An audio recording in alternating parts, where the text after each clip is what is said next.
শিরোনাম ভারতে শেখ হাসিনার ভাষণ, ভাইরাল ভিডিওর সত্যতা কতটা? এতক্ষণ শিরোনাম শুনলেন, এবার বিস্তারিত। ভারতে শেখ হাসিনার ভাষণ, ভাইরাল ভিডিওর সত্যতা কতটুকু? 2024 সালের 5 আগস্ট ছাত্রজনতার গণঅভ্যুত্থানের মুখে ক্ষমতা ছাড়তে বাধ্য হন সাবেক প্রধানমন্ত্রী শেখ হাসিনা, এবং এরপর তিনি ভারতে আশ্রয় নেন। এরপর থেকে তাকে নিয়ে বিভিন্ন তথ্য সোশ্যাল মিডিয়ায় ছড়িয়ে পড়ছে। সম্প্রতি তেমনই একটি ভিডিও ভাইরাল হয়েছে, যেখানে দাবি করা হচ্ছে শেখ হাসিনা ভারতে ভাষণ দিচ্ছে। ভাইরাল ভিডিওটির ক্যাপশনে লেখা রয়েছে, ইন্ডিয়া থেকে শেখ হাসিনার ভাষণ। শেখ হাসিনা বললেন, আমি কোনো পদত্যাগ করিনি। ভিডিওতে শেখ হাসিনাকে কথা বলতে দেখা যায়, যেখানে ভারতের প্রধানমন্ত্রী নরেন্দ্র মোদীর উপস্থিতিও লক্ষ্য করা যায়। ভিডিও বিশ্লেষণ।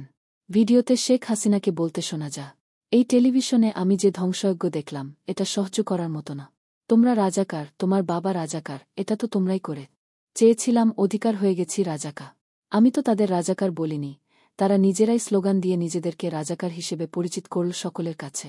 এই ভিডিওটি জাহিদ হোসেন নামে একটি অ্যাকাউন্ট থেকে পোস্ট করা হয়, যা বুধবার সকাল 11টার দিকে আপলোড হয়। মাত্র 2 ঘণ্টায় ভিডিওটি 16,000-এর বেশি ভিউ পায় এবং 1700 রিয়াকশন সংগ্রহ করে। কমেন্টে কেউ কেউ একে এডিট করা ভিডিও বলেছেন, আবার অনেকেই এটিকে সত্য মনে করে মন্তব্য করেছে। ভাইরাল ভিডিওটির সত্যতা যাচাই করতে গিয়ে দেখা যায়, শেখ হাসিনার বক্তব্যের এই অংশ আগেই দেশ টিভির ইউটিউব চ্যানেলে প্রকাশিত হয়েছে। 2024 সালের 26 জুলাই প্রকাশিত সেই ভিডিওতে একই বক্তব্য পাওয়া যায়, যা মূলত বিভ্রান্তিকরভাবে পুনরায় প্রকাশ করা হয়েছে। ফ্যাক্টচেক বিশ্লেষণে এটি স্পষ্ট হয় যে ভিডিওটি সম্পাদিত এবং বিভ্রান্তিকর। তাই সামাজিক মাধ্যমে ছড়ানো তথ্য যাচাই ছাড়া বিশ্বাস না করাই ভালো। শেখ হাসিনার ভাষণ ভারতে নয়, বিভ্রান্তিকর ভিডিওর আসল সত্য। সম্প্রতি সামাজিক যোগাযোগ মাধ্যমে একটি ভিডিও ভাইরাল হয়েছে, যেখানে দাবি করা হচ্ছে সাবেক প্রধানমন্ত্রী শেখ হাসিনা ভারতে ভাষণ দিচ্ছে। ভিডিওটির ক্যাপশনে লেখা রয়েছে, ইন্ডিয়া থেকে শেখ হাসিনার ভাষণ। শেখ হাসিনা বললেন, আমি কোনো পদত্যাগ করিনি। তবে ফ্যাক্টচেক করে দেখা গেছে, ভিডিওটি বিভ্রান্তিকর এবং সম্পাদিত। ভিডিও বিশ্লেষণ। ভাইরাল ভিডিওতে শেখ হাসিনাকে কথা বলতে দেখা যায়, যেখানে তিনি শাড়ি, চশমা ও বুকে বঙ্গবন্ধুর ব্যাজ পরিধান করেছে। পাশাপাশি ভারতের প্রধানমন্ত্রী নরেন্দ্র মোদীকেও ভিডিওর কিছু অংশে দেখা যায়। দৃশ্য যাচাই 1।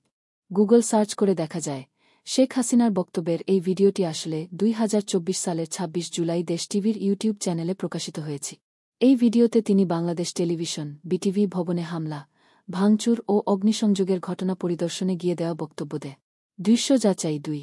ভিডিওতে থাকা ভারতের প্রধানমন্ত্রী নরেন্দ্র মোদীর footage keyframe reverse image search করার পর ভারতীয় গণমাধ্যম দ্য প্রিন্টের ইউটিউব চ্যানেলে 2024 সালের 7 জুন প্রকাশিত একটি ভিডিওর সঙ্গে মিল পাওয়া যায়। এটি ছিল ন্যাশনাল ডেমোক্রেটিক অ্যালায়েন্স এনডিএ সংসদীয় দলের বৈঠকের দৃশ্য, যেখানে শেখ হাসিনার উপস্থিতির কোনো তথ্য পাওয়া যায়নি। দৃশ্য যাচাই 3।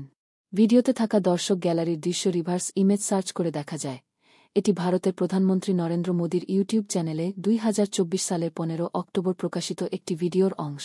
ওই দিন মোদী নয়াদিল্লিতে international telecommunication union, world telecommunication standardisation assembly উদ্বোধন করে। সেখানে শেখ হাসিনার উপস্থিতির কোনো প্রমাণ নেই। চূড়ান্ত বিশ্লেষণ। তথ্য যাচাই করে নিশ্চিত হওয়া গেছে যে সাবেক প্রধানমন্ত্রী শেখ হাসিনা ভারতে ভাষণ দেন।